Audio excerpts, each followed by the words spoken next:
Hello, and welcome back to another episode of The Main Point, where we dissect the ideas that shape our world. I'm your host, Nick, and honestly, the vibe in the studio today is really a little heavy. We usually talk about tech or trends, but today we're looking in the mirror.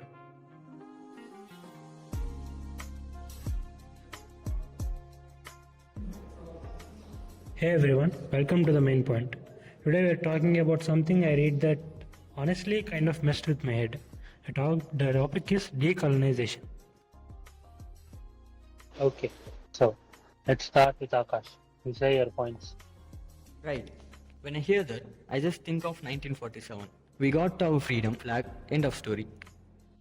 See, that's the thing. We look at the data on the calendar and think the job is done. It feels like we won, but forget that there was a whole another war. That's what I thought too. But this document says we only think about the physical stuff, the violence, the protests, Gandhi, Bhagat Singh, and then we think it was all over. But the main point of the text is it's not over. What do you mean? It's not over.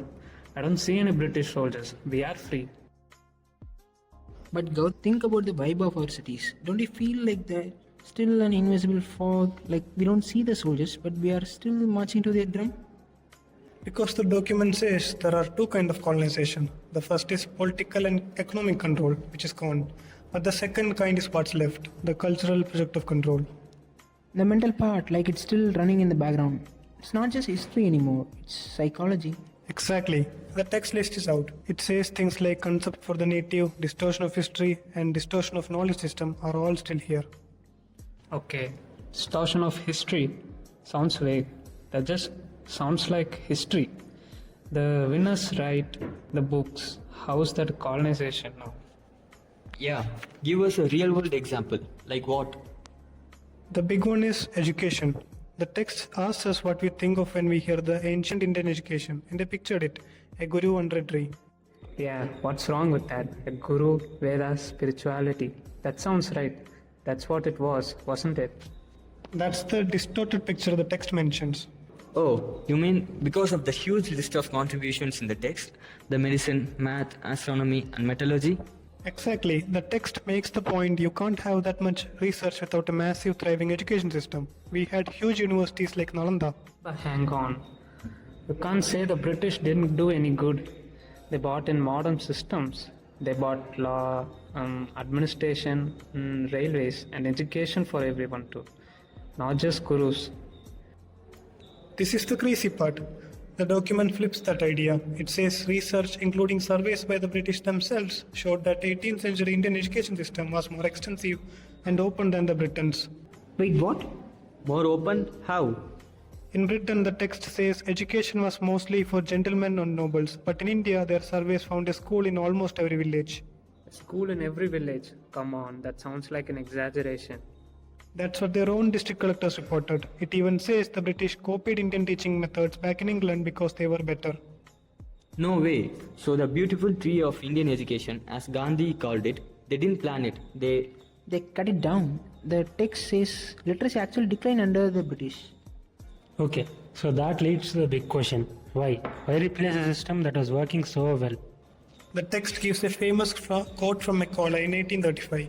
He said they had to create a class of persons, Indian in blood and color, but in English in taste, in opinions, in morals, and in intellect.